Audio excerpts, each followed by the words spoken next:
Today we're going to learn a unique way to do frequency separation using the mixer brush. Now what is frequency separation?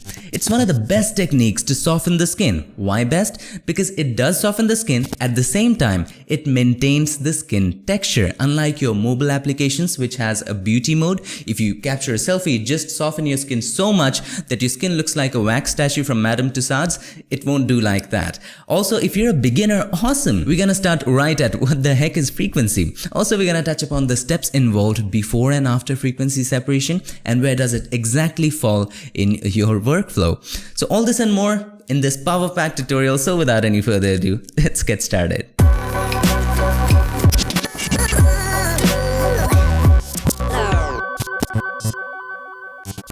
Before we jump into any of this stuff, we need to understand the basics. First off, what the heck is frequency?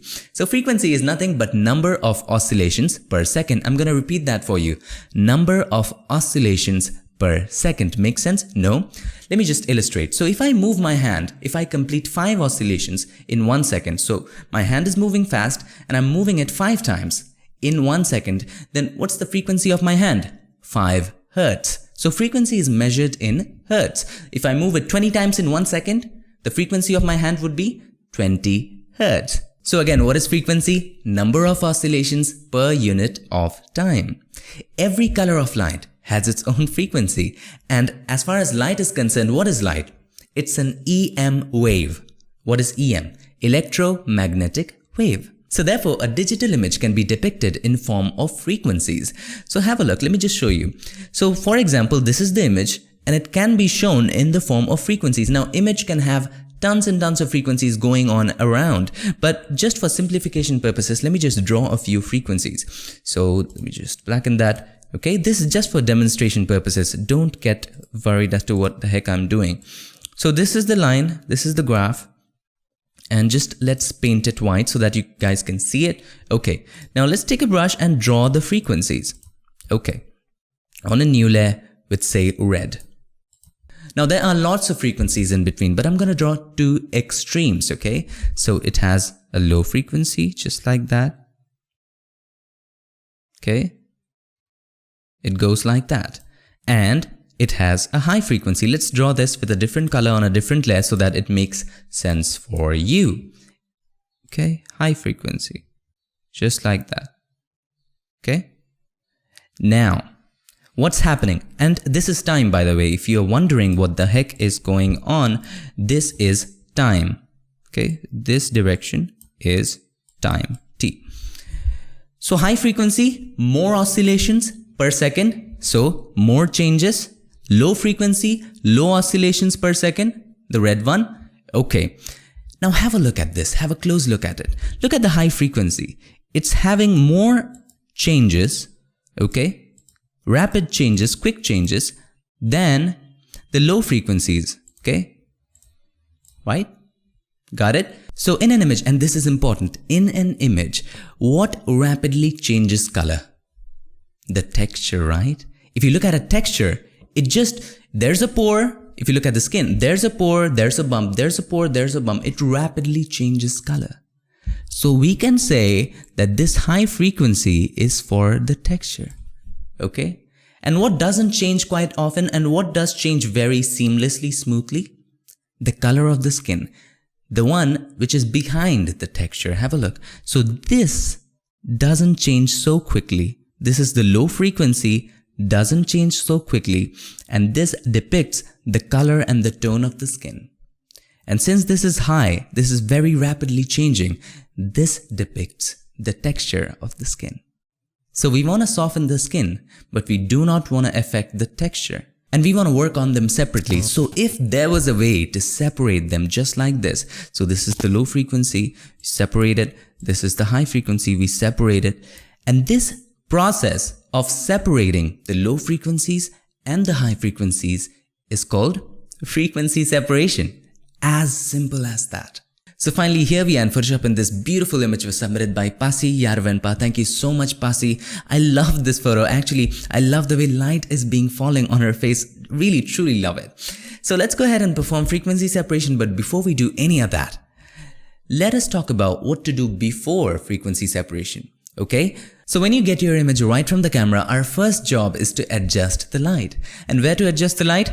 Lightroom, right? Or if you're an Adobe Camera Raw user, you can use that too. That's exactly the same. Then our job is to remove the pimples, remove the acne, remove the blemishes, and then remove the eye bags and all of that. Okay, so I've already done it, and if you want to check out dedicated videos on that, make sure to go ahead and check out the links right here or in the description. So here I have first of all removed the blemishes just like this. Let me just zoom in so that you can see. So very minimal blemishes before, after, and then remove the eye bags just a little bit. Okay, so you might ask, why is eye bag separate from the blemish layer? Because I just wanted to decrease the opacity there. So if the opacity was like 100, this wasn't looking real. We wanted to look at natural, so we kept the opacity somewhere around 80%. You might have seen clay models, right? So how do they make clay models? First of all, they set the wireframe right, okay? And then above the wireframe, they put up the clay and then they paint on it.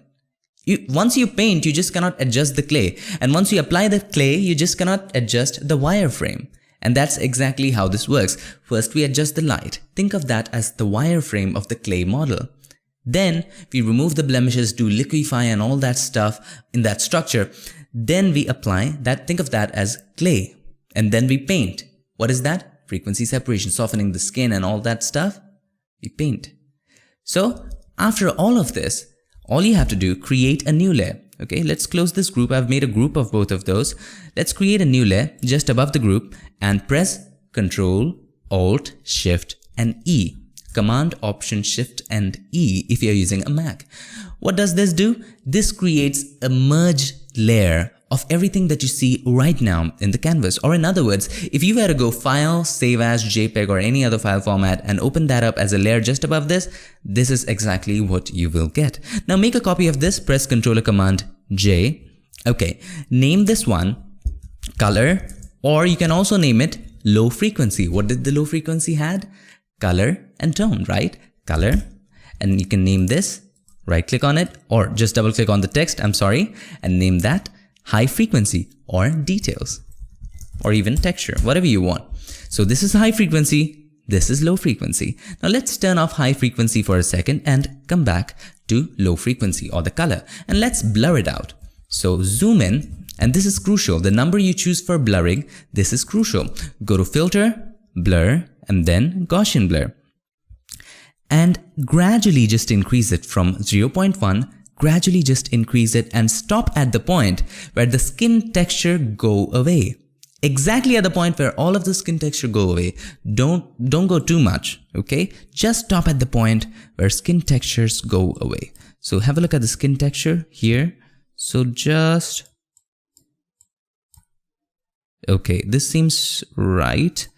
Let's increase it a bit. So 8 is right for me because this is a very high resolution photo, 50 megapixel taken by Canon 5DSR. Click OK once you're satisfied, and then it blurs the photo.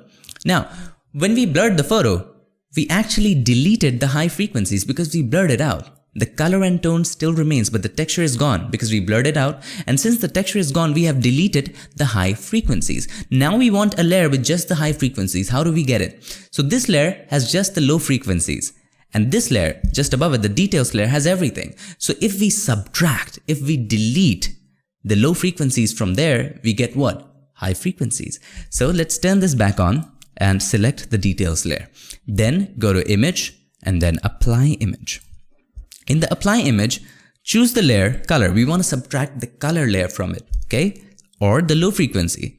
Then make sure the channel is RGB, and the blending, as the name suggests, subtract. And choose the scale 2 and offset 128. Now why the scale 2? Because scale determines the amount of subtraction. We want to fully subtract it, so let it be 2 because the maximum value of scale is 2. Minimum value is 1. Okay, so let's keep it the maximum value, which is 2. And offset, why offset 128? Let me just show you. I just wanted to show you this. This is important. So what is the value of neutral gray? If you go to this, have a look at the neutral gray. So the value of neutral gray is R128, G128 and B128. What's the maximum value of RG and B? 255. What's the minimum value of RG and B? 0. So what comes in the middle? 128. Now you might think half of 255 is not 128, it's 127.5 or something like that.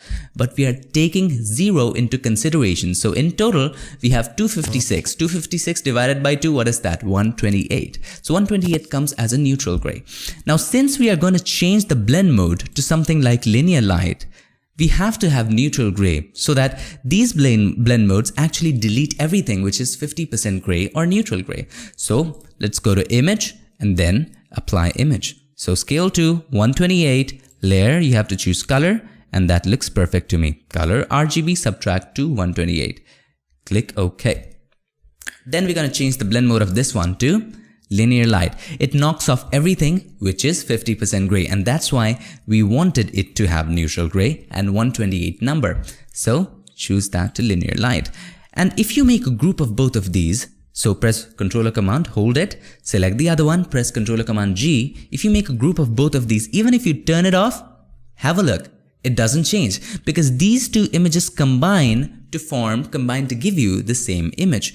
But if you just keep one of them open, let me just turn off these. If you just keep one of this open, this is blurred out and this just has details. But both of these combine to give you the exact same image, which is wonderful.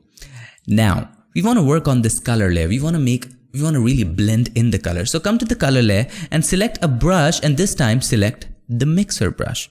So first of all, let's understand what the mixer brush does, okay? So then we can work with it properly. So make a copy of the color layer, and this is just for fun, just for demo. Ctrl or Command J, and let's turn the details layer off and let's see what it does. Okay, we select the mixer brush, and then all it does, it just blends in the colors. If we just paint in, see, it just blends in the colors. But here's the thing, while we are blending the colors, it's adding a little bit of white. Why? Because have a look, we have chosen the white color. We just want to blend in the existing colors. So what do? We make sure that this is checked off. This is deactivated. Load the brush after each stroke, just this is deactivated. If you deactivate this, it becomes transparent. Now it doesn't add white to it. It just blends in the existing colors. Now the mixer brush has certain properties just like a real brush, okay? And very easy to understand. Wetness, how wet the brush is, okay? So if the brush is high, if the wetness is high, have a look. If you drag from there, it will drag in a lot more than if the wetness is low, which means just compare this with a dry brush and a wet brush. Simply a wet brush just drags more, a dry brush drags less. That's pretty much it. Again, there's this load. How much is the capacity of the brush? How much color that a brush can take at a time? Then we have mix. Now mix is certainly for if you pick a color, for example, if you had something like green right there, if you painted, so it's 90%, if the mix is just like 0%, it mixes well, and it just keeps the green. If the mix is too much, it just keeps the green at minimum, okay? So, okay, and mixes it up with existing colors. So this is not for you, doesn't matter what the mix is because anyway we're going to deactivate this, doesn't really matter. And flow is what? You already know flow and opacity. Flow controls the intensity of the brush. For our work, make sure this is checked off, this is transparent. Then wetness is 1%, 1 to 5% depending upon your choice, and then everything to the same, mix to 90 or whatever, just leave it to the default, and load 75 is okay, and flow maybe 10 to 20%. I'm going to choose 10% depending upon the number of strokes you want to paint. Okay, let's go ahead and delete this color copy, and all we have to do now, we have the details, the skin texture separate, and we have the color separate. We need to blend in the colors. Let's go ahead and zoom in on our forehead, and let's choose the mixer brush which is already chosen and paint in the direction of skin texture. So skin texture here is going from up to bottom or bottom to up, and we're going to paint in the exact direction.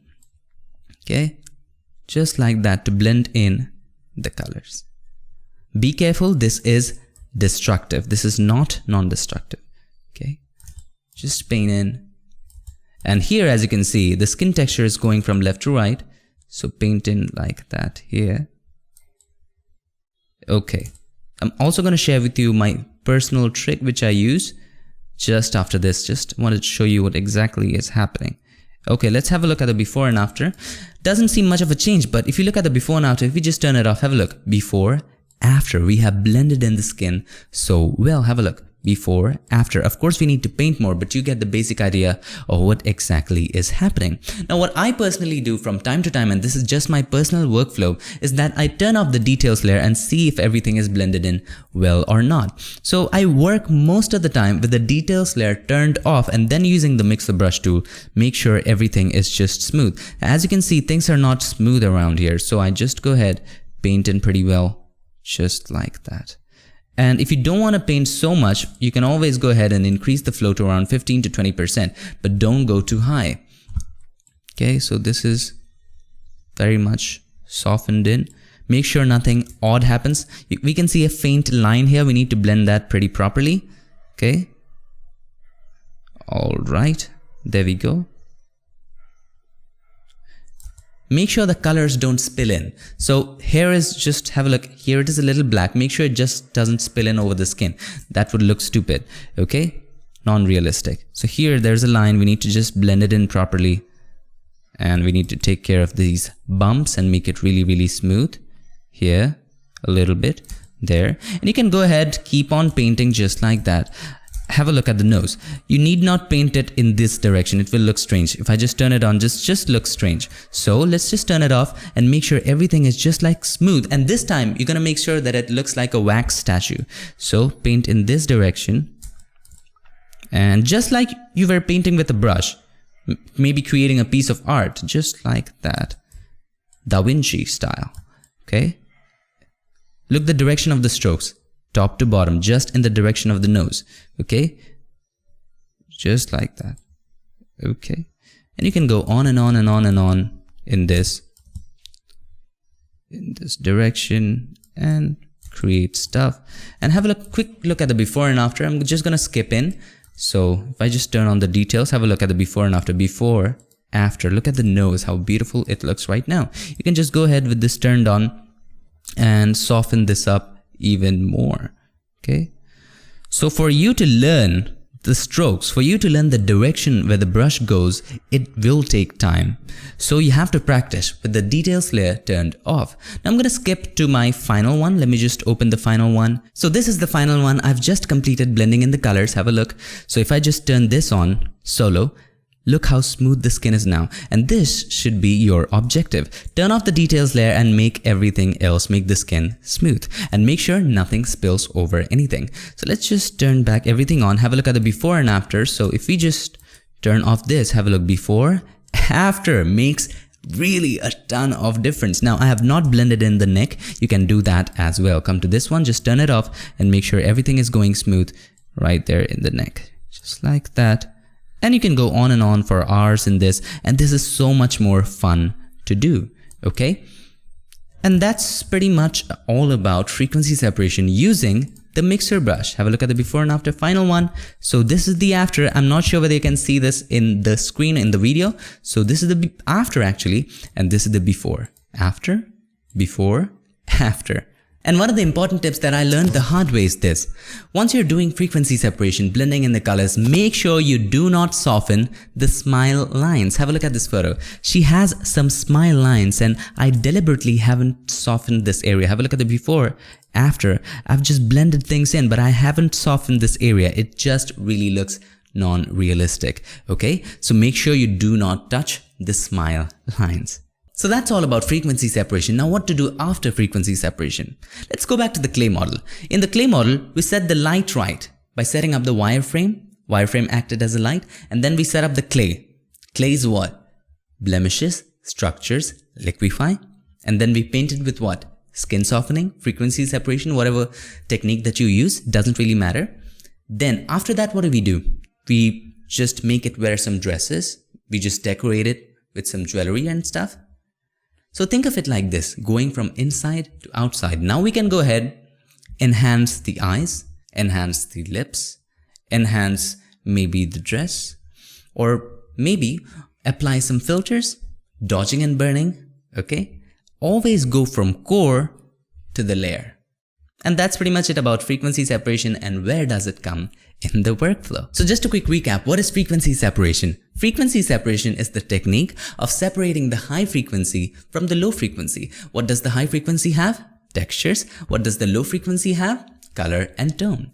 Now you can work on the color and the tone, blend it in. You can also work in the texture. Okay, if you want to work in the texture, you can also select the details layer and just patch in different texture from different areas. You can do that as well. Now, when to do frequency separation? Let's go back to the clay model. Once you have put the clay, you cannot go back to the wireframe. Once you have painted, you just cannot adjust the clay. And once you have made it where the uniform, you just cannot get the paint changed. So the frequency separation is just after when you get the clay right, when you get the structure right, when you do the blemishes, when you do all the liquify, just after that. And just before applying all the other filters, touching and burning, maybe some curves, maybe some fancy stylizing filters, so on and so forth. Last but not the least, and this is really important, whenever you're softening the skin using any technique, make sure you do not soften the smile lines. And I'm going to emphasize that for you, repeat that for you. Do not soften the smile lines. It looks unrealistic. And that's pretty much it. Hope you enjoyed this, and if you did, make sure to give us a like, and also don't forget to subscribe, and not just subscribe, ring the bell so that you, my friend, don't miss anything. I'll see you guys in my next one. Till then, stay tuned and make sure that you keep creating.